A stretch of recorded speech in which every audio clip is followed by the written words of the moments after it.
क्या आप जानते हैं कुछ घर ऐसे होते हैं जहां मां लक्ष्मी कभी प्रवेश नहीं करती।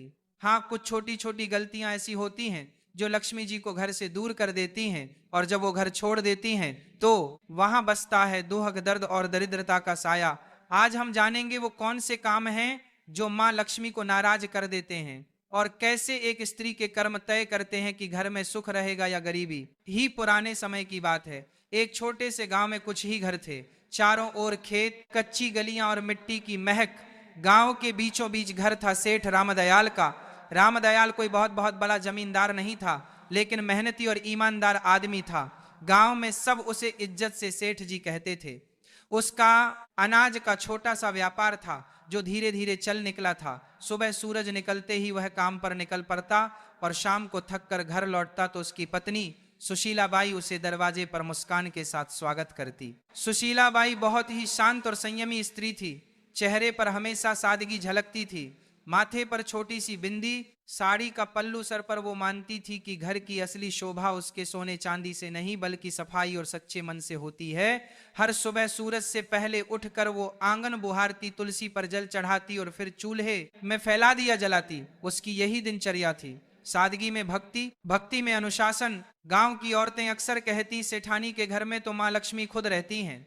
रामदयाल और सुशीलाबाई का एक ही बेटा था, अर्जुन। अभी बस 20 साल का नौजवान, लेकिन संस्कारों में पला बला अर्जुन दिन भर पिता के काम में हाथ बंटाता और रात को माँ के पास बैठकर उनकी बातें सुनता। वो माँ से कहता, अम्मा, जब आप तुलसी के पास दिया जलाती हैं ना, लगता है घर में सचमुच देवी उतर आई हैं। सुशीलाबाई मुस्कुरा देती और कहती, बेटा, देवी तो हर उस घर में रहती हैं जहां सफाई और श्रद्धा होती हैं, बस उन्हें मानने वाला दिल चाहिए। समय बीतता गया। घर में सब ठीक चल रहा था, लेकिन किस्मत के खेल अजीब होते हैं। एक दिन सुशीलाबाई को हल्का सा बुखार आया। उन्होंने सोचा 2 दिन में उतर जाएगा, लेकिन वो बुखार दिन बढ़ता गया। पहले थकान, फिर कमजोरी, और धीरे धीरे हालत ऐसी कि वो रसोई तक नहीं जा पाई। रामदयाल ने गांव के वैद्य को बुलाया। वैद्य जी ने नाड़ी देखी, कुछ जड़ी बूटियां दी, लेकिन असर नहीं हुआ। दिन पर दिन सुशीलाबाई की तबीयत बिगड़ती चली गई।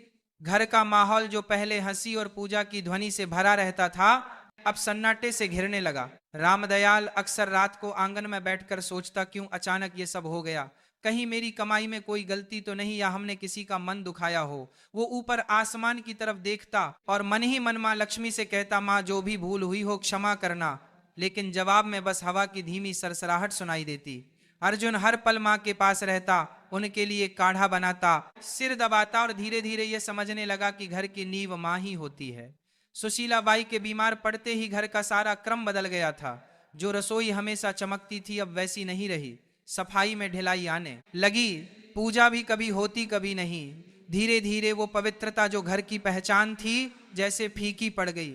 एक रात जब सेठ अपनी पत्नी के सिरहाने बैठा था, उसने कहा, सुशीला, मैं सोच रहा हूं अब अर्जुन की शादी कर दूं।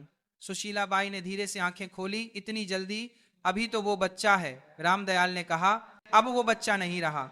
घर को संभालने वाला समय आ गया है, और मैं चाहता हूं कि जब तक तुम हो, नई बहू को अपने हाथों से देख लो।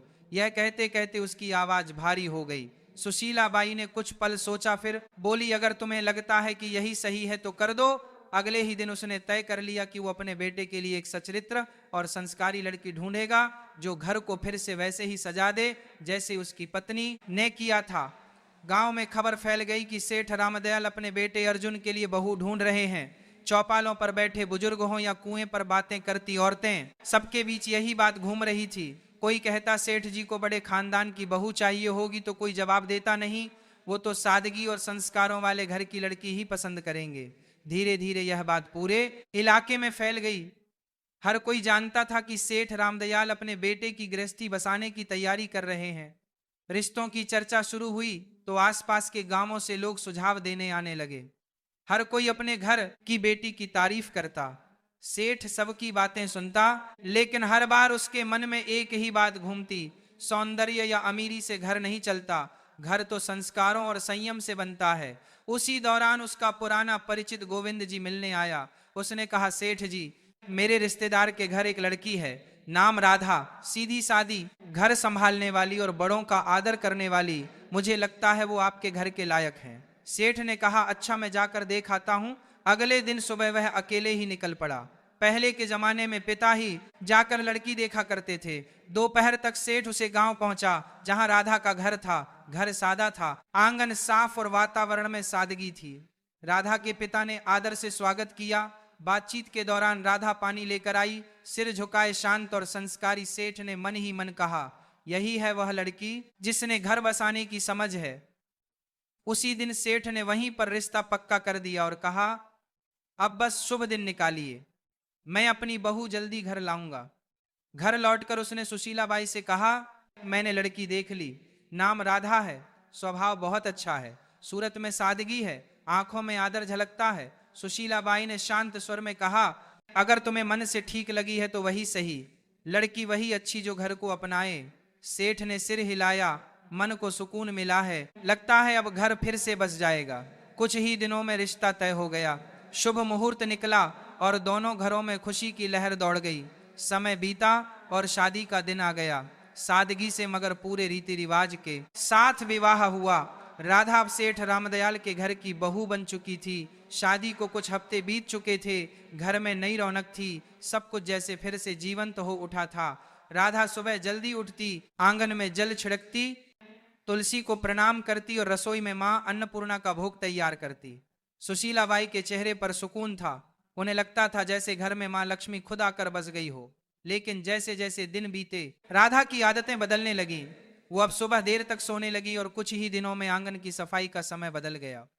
पहले सूर्योदय से पहले झाड़ू की आवाज आती थी, अब सूरज ऊंचा चढ़ाता था, तब भी आंगन में बिखरे पत्ते वैसे ही पड़े रहते।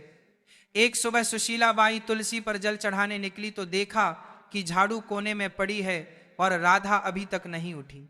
वे कमरे में गई और धीरे से बोली, बेटी अब तो सूरज आंगन तक आ गया, उठ जा, घर की रौनक सुबह की सफाई से शुरू होती है। राधा ने उनींदी आंखें खोली और बोली, मांझी आज बहुत नींद आ रही थी, बस थोड़ा और सोने दीजिए। सुशीला बाई ने कहा, बेटी देर तक सोने से मन में सुस्ती आती है और जब मन सुस्त हो जाए तो लक्ष्मी जी भी घर का रास्ता भूल जाती है। सुबह की हवा और सूरज की किरणें घर की बरकत होती हैं, इन्हें यूं मत खो। राधा ने हल्की मुस्कान दी, मांझी मैं कल से ध्यान रखूंगी। लेकिन अगले दिन वही हुआ। सूरज निकला, आंगन में सन्नाटा रहा और तुलसी की मिट्टी सूखी पड़ी थी। कुछ दिनों बाद एक और बात हुई। राधा झाड़ू लगा रही थी, तभी झाड़ू गलती से उसके पैर से लग गई। सुशीला बाई ने देखते ही आवाज लगाई, राधा बेटी झाड़ू को पैर मत लगाना, यह मां लक्ष्मी का प्रतीक होती है। राधा ने हंसते हुए कहा, अरे माँ जी ये तो बस झाड़ू है, गलती से लग गया, अब इसमें क्या अपशकुन। सुशीला बाई ने झाड़ू उठाकर दीवार के पास रखते हुए बोला, बेटी यही तो गलती है, जब इंसान छोटी बातों को हल्के में लेता है तब बड़ी बरकत उससे रूठ जाती है। झाड़ू सिर्फ सफाई का औजार नहीं है, लक्ष्मी जी का आशीर्वाद है जो गंदगी दूर करती है। राधा ने हल्के स्वर में कहा, माँ जी आप भी ना हर चीज को पूजा बना देती हैं। सुशीला बाई मुस्कुराई मगर आंखों में चिंता उतर आई। धीरे धीरे राधा का ध्यान घर की सफाई और रसोई से हटने लगा। एक रात वह खाना बनाकर थक गई और जूठे बर्तन चूल्हे के पास ही छोड़कर सोने चली गई। आधी रात को जब सुशीला बाई पानी पीने उठी तो देखा कि रसोई में जूठे बर्तनों का ढेर लगा है। सुबह उन्होंने राधा से कहा, बेटी रसोई मां अन्नपूर्णा का घर है, वहां गंदगी छोड़ना ठीक नहीं, रात की गंदगी से नकारात्मकता पनपती है। राधा ने कहा, माँ जी आप तो बस चिंता करती रहती हैं, मैं साफ कर दूंगी ना अभी। सुशीला बाई ने गहरी सांस लेकर कहा, बेटी जो काम शाम का हो उसे सुबह तक टालना बरकत को टालना है, साफ रसोई से ही सुख का आरंभ होता है। राधा ने कुछ नहीं कहा पर उसके चेहरे पर थकान और अनिच्छा साफ झलक रही थी। शाम का समय था, सूरज ढल चुका था और घर में दिया जलाने का वक्त था। तभी राधा ने झाड़ू उठाई और आंगन बुहारने लगी। सुशीला बाई ने तुरंत आवाज लगाई, राधा शाम को झाड़ू नहीं लगाते बेटा, इस वक्त माँ लक्ष्मी घर में प्रवेश करती हैं। राधा ने बिना रुके कहा, माँ जी जब दिन में वक्त नहीं मिलता तो शाम को ही सफाई करनी पड़ती है, इससे क्या फर्क पड़ता है। सुशीला बाई दरवाजे पर खड़ी होकर बोली, फर्क पड़ता है बेटी, शाम को झाड़ू लगाने से लक्ष्मी जी का आशीर्वाद बाहर निकल जाता है। बरकत सिर्फ कमाई से नहीं आती, आदतों से आती है। राधा ने झाड़ू एक ओर रख दी और बोली, मां जी मैं आपकी इज्जत करती हूं पर अब जमाना बदल गया है, लोग ये सब बातें नहीं मानते। सुशीला बाई ने शांत स्वर में कहा, बेटी जमाना बदल सकता है लेकिन घर की नींव नहीं, जो परंपरा से जुड़ा रहे वही स्थिर रहता है। कुछ दिन बाद एक और घटना हुई। राधा ने खाना खत्म होने के बाद जूठे बर्तन चूल्हे के ऊपर रख दिए। जब सुशीला बाई ने देखा तो बोली, बेटी, चूल्हा मां अन्नपूर्णा का आसन है, वहां जूठे बर्तन नहीं रखे जाते। राधा ने बिना ऊपर देखे कहा, माँ जी, मैं बस जगह की कमी से रख दिए थे, बाद में धो दूंगी। सुशीला बाई ने कहा, रसोई में पवित्रता सबसे जरूरी है, अगर चूल्हे पर गंदगी होगी तो लक्ष्मी जी की कृपा भी घट जाएगी। राधा ने मुस्कुराते हुए कहा, माँ जी, हर चीज में देवी ढूंढना बंद कीजिए, खाना तो मैंने बना ही दिया ना, अब थोड़ी देर में सब साफ हो जाएगा। सुशीला बाई ने कोई जवाब नहीं दिया। उनके चेहरे पर निराशा थी, मगर मन में अब भी उम्मीद थी कि शायद एक दिन राधा इन बातों का अर्थ समझ लेगी। धीरे धीरे घर का माहौल बदलने लगा। पहले जहां सुबह पूजा की घंटी बजती थी, अब सन्नाटा रहता था। तुलसी के पास मिट्टी सूख गई थी, दीपक बुझा रहता था। सुशीला बाई अब भी हर सुबह तुलसी के सामने खड़ी होकर कहती, हे माँ, इस घर पर अपनी कृपा बनाए रखना, मेरी बहू को सही समझ देना। लेकिन जैसे घर की रोशनी धीरे धीरे कम होती जा रही थी, सेठ रामदयाल अब चिंतित रहने लगा था। उसे लगता घर में कोई अदृश्य भारीपन फैल गया। एक दिन उसने सुशीला बाई से कहा, लगता है माँ लक्ष्मी रूठ गई हैं। सुशीला बाई ने चुपचाप सिर झुका लिया। उन्हें पता था यह सब राधा की लापरवाह आदतों का नतीजा है, पर वो अभी भी उसे डांटना नहीं चाहती थी। उनका विश्वास था कि प्यार से समझाने पर राधा बदल जाएगी। समय बीतता गया और घर की रौनक धीरे धीरे जैसे मिट्टी में मिलने लगी। पहले जहां सुबह तुलसी के पास दिया जलता था, अब वहां धूल जमने लगी थी। राधा अब ज्यादातर उदास या व्यस्त रहती, सफाई आदि अधूरी, पूजा कभी कभी, और घर में अब वो अपनापन नहीं था जो पहले हर कोने में झलकता था। सेठ रामदयाल ने सबसे पहले बदलाव अपने व्यापार में महसूस किया। पहले जो सौदे फायदेमंद रहते, अब घाटे में जाने लगे। गोदाम में अनाज में कीड़े लग गए, कुछ सौदे अटक गए और पुराने ग्राहक धीरे धीरे दूर होने लगे। सेठ कई रातें जागकर हिसाब किताब देखता, मगर समझ नहीं पाता कि गलती कहाँ हो रही है। एक शाम उसने सुशीला बाई से कहा, सुशीला, अजीब बात है, अब काम में मन नहीं लगता, जैसे बरकत कहीं गुम हो गई हो। सुशीला बाई ने धीमे स्वर में कहा, बरकत तब गुम होती है जब घर की पवित्रता कम होने लगे। माँ लक्ष्मी वहां नहीं टिकती जहां गंदगी और लापरवाही घर कर जाए। सेठ ने गहरी सांस ली। तू कहना चाहती है कि वो आगे नहीं बोला, लेकिन दोनों की नजरें एक ही दिशा में उठी, राधा की, और राधा भी ये सब देखती थी, पर उसे लगता कि यह बस समय की मार है। एक दिन जब सेठ गुस्से में बोला, हर काम उल्टा क्यों हो रहा है, तो राधा ने कहा, पिताजी, ये सब अंधविश्वास है, व्यापार में उतार चढ़ाव तो होते रहते हैं। सेठ ने आंखें तरेरी, तू नहीं समझेगी बहू, जब घर की औरतें रीति भूल जाती हैं, तब घर की बरकत खुद रास्ता भूल जाती है। उस दिन के बाद से माहौल और भारी हो गया। घर में छोटी मोटी चीजें टूटने लगी। राधा ने ध्यान देना बंद कर दिया था। झाड़ू वहीं कोने में पड़ी रहती, रसोई में बर्तन कभी साफ नहीं रहते। सुशीला बाई अब ज्यादातर चुप रहने लगी थी। वो हर शाम तुलसी के पास बैठकर मन ही मन कहती, हे माँ, अब कुछ तू ही कर। एक रात तेज हवा चली और आंगन में रखा दीपक बुझ गया। उसी पल गोदाम से खबर आई, सेठ जी आग लग गई। सेठ दौड़ा पर बहुत देर हो चुकी थी। गोदाम का आधा अनाज जल चुका था। गांव वाले कहते, ऐसा तो पहले कभी नहीं हुआ था। रामदयाल वहीं बैठ गया, माथे पर हाथ रखकर बोला, लगता है माँ लक्ष्मी ने सच में मुंह मोड़ लिया है। घर लौटते समय उसकी आंखों में आंसू थे। उस रात घर में कोई नहीं बोला। सेठ के दिल में पहली बार यह एहसास बैठ गया था, अब अगर कुछ नहीं बदला तो इस घर की खुशियां कभी वापस नहीं आएंगी। सेठ की मेहनत, नाम और इज्जत सब एक साथ डूब गए। घर का माहौल भी अब बदल चुका था। पहले जहां हर सुबह पूजा की घंटी और तुलसी की खुशबू होती थी, अब वहां सन्नाटा था। सेठ रामदयाल दिन रात चिंताओं में डूबा रहता। रात को अक्सर बरामदे में बैठकर बुदबुदाता, माँ लक्ष्मी कहाँ चली गई तू। एक शाम सेठ घर लौटा, चेहरा गुस्से से लाल था। वह आंगन में बैठ गया और एकदम से बोला, बस अब और नहीं सह सकता मैं यह सब। सुशीला बाई चौंकी, क्या हुआ जी? सेठ ने जोर से कहा, क्या बताऊं, सब खत्म हो गया। मेहनत, इज्जत, कारोबार सब जलकर राख हो गया। और मैं जानता हूं यह सब किसकी वजह से हुआ है। उसकी नजर राधा पर टिक गई जो पास ही खड़ी थी। राधा सकपक आ गई, धीमे स्वर में बोली, पिताजी, मुझसे क्या गलती हुई है? मैं तो हर दिन अपने काम करती हूँ। सेठ का स्वर भारी और कांपता हुआ था, काम तूने घर का रूप बदल दिया। बहू न सफाई, न श्रद्धा, न सुबह का दीपक। जब औरत घर की मर्यादा भूल जाए तो लक्ष्मी जी भी उसका साथ छोड़ देती है। जिस दिन तू इस घर में आई उसी दिन से बरकत घटने लगी। राधा की आंखें भर आई, वह रोते हुए बोली, मैंने किसी का बुरा नहीं चाहा पिताजी, मैंने बस अपने ढंग से जीने की कोशिश की। अगर पूजा में देर हो जाए या सफाई में कमी रह जाए तो क्या सारी विनाश की जड़ मैं ही हूं? सेठ गुस्से से उठा और बोला, हाँ, क्योंकि घर की नींव औरत के कर्मों से टिकती है, अगर वो ही ढीली हो जाए तो पूरा घर ढह जाता है। तेरे आने के बाद से ना शांति बची ना बरकत। अब मैं तुझे कुछ और नहीं कह सकता, बस इतना कि इस घर से जा, राधा जा और अपने कर्मों पर खुद विचार कर। राधा स्तब्ध रह गई। उसने कांपती आवाज में कहा, मान जी आप तो कुछ कहिए, क्या सच में मेरी ही वजह से ये सब हुआ? सुशीला बाई की आंखों में आंसू थे लेकिन शब्द नहीं निकले। राधा के गालों पर आंसू लुढ़क पड़े। सेठ ने कड़क स्वर में कहा, अब इस दहलीज को पार मत करना जब तक माँ और घर दोनों पवित्र न हो जाएं। राधा ने बिना कुछ बोले सिर झुकाया। उसने धीरे से दहलीज पार की, वहीं दहलीज जहां से कुछ महीने पहले उसने पहली बार कदम रखा था, और राधा बिना कुछ कहे, बिना किसी सामान के आंसुओं से भीगी साड़ी में उस घर से निकल गई। कदम भारी थे लेकिन मन में एक संकल्प चल रहा था, अब वो माँ लक्ष्मी से क्षमा मांगेगी, चाहे इसके लिए उसे खुद को मिटाना ही क्यों ना पड़े। रात ठंडी थी, रास्ता सुनसान। गांव से बाहर निकलते ही घना जंगल शुरू हो गया। पेड़ों की छांव में चांद की किरणें भी मुश्किल से पहुंचती थी। वह एक पुराने बरगद के नीचे बैठ गई। आंसू रुक नहीं रहे थे, मगर भीतर एक अजीब सी दृढ़ता थी।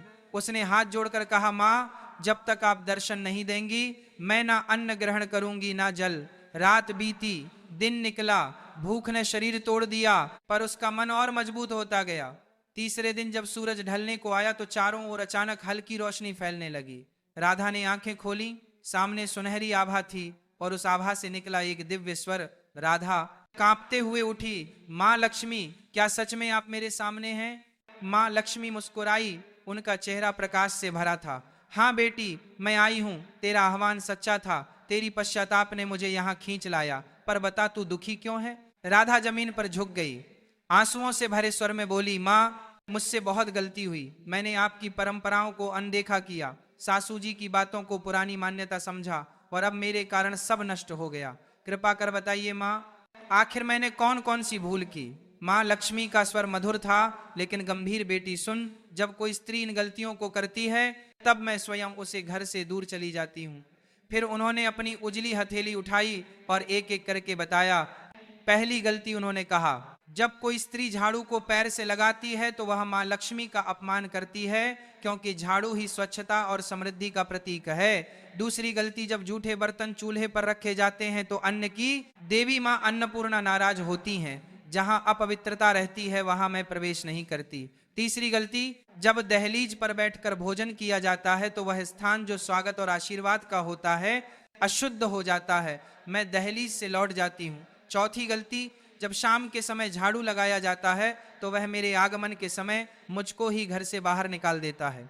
पांचवी गलती, जब स्त्रियां देर तक सोती हैं और सूरज के निकलने के बाद भी घर बंद रहता है तो आलस्य के कारण घर की ऊर्जा नष्ट होती है, मैं ऐसे घरों में नहीं ठहरती। छठी गलती, जब आंगन की सफाई नहीं होती तो वहां नकारात्मकता फैलती है और मैं वहीं से लौट जाती हूँ जहां गंदगी देखती हूँ। सातवीं गलती, जब जूठे बर्तन रात भर रसोई में पड़े रहते हैं तो वे अंधकार को बुलाते हैं और मैं ऐसे घरों से विदा लेती हूँ। आठवीं गलती, जब किसी के सामने दरवाजे को पैर या थूक से ठोका जाता है तो वह घर की मर्यादा को चोट पहुंचाता है, मैं वहां टिक नहीं सकती जहां आदर न हो। नौवीं गलती, जब घर में झगड़ा और कटुता रहती है तो मेरा स्वरूप जो शांति है वहां टिक नहीं सकता। 10वीं गलती, और जब स्त्रियां अपनी पूजा, सफाई और संयम को हल्के में लेती हैं तो वह खुद अपने हाथों से सुख के द्वार बंद कर देती हैं। महालक्ष्मी की आवाज धीमी हुई, याद रखो बेटी, मैं हमेशा वहीं बसती हूँ जहां स्वच्छता, श्रद्धा और सच्चा मन होता है। यह रीति नहीं, जीवन का संतुलन है। राधा की आंखों से आंसू रुक नहीं रहे थे। उसने कांपते हुए कहा, माँ, अब समझ गई, घर की रौनक सजावट से नहीं आदर और पवित्रता से आती है। माँ लक्ष्मी मुस्कुराई, तूने गलती मानी है, अब तेरा घर फिर उजलेगा। जा बेटी, अपने ससुराल लौट जा, तेरे लौटते ही बरकत भी लौटेगी। इतना कहकर देवी का रूप धीरे धीरे प्रकाश में विलीन हो गया। राधा वहीं झुकी रही, हाथ जोड़कर बोली, माँ, मैं आपका वचन निभाऊंगी, अब इस जन्म में फिर कोई ऐसी भूल नहीं करूंगी। फिर उसने सिर उठाया, आंसुओं में मुस्कान थी और कदम गांव की ओर बढ़ा दिए। जैसे ही उसने दहलीज पार की, सुशीला बाई दौड़ कर आई और आंसुओं के साथ बोली, राधा तू लौट आई। राधा ने कहा, मांझी मैंने सब समझ लिया है। माँ लक्ष्मी घर में तभी बजती हैं जब सफाई, पूजा और श्रद्धा साथ हो। उसी दिन से घर में फिर रौनक लौट आई, व्यापार संभल गया और पूरे गांव में चर्चा होने लगी। सेठ जी के घर में माँ लक्ष्मी फिर से बस गई। याद रखिए, जो स्त्रियां घर में गंदगी रखती हैं, देर तक सोती हैं, रसोई में जूठे बर्तन छोड़ती हैं, शाम को झाड़ू लगाती हैं, दहलीज पर बैठती हैं या सफाई को हल्के में लेती हैं, उस घर में कभी माँ लक्ष्मी प्रवेश नहीं करती। ऐसे घरों में सुख नहीं टिकता, बल्कि दरिद्रता और दुख का वास बन जाता है। माँ लक्ष्मी उन्हीं घरों में निवास करती हैं जहां स्वच्छता, सच्चाई और श्रद्धा हो।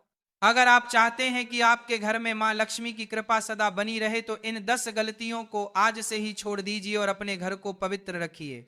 अगर आपको मां लक्ष्मी और राधा की यह कहानी अच्छी लगी हो तो इस वीडियो को लाइक करें और ऐसे ही हर रोज प्रवचन सुनने के लिए चैनल को सब्सक्राइब करें। बोलो जय मां लक्ष्मी।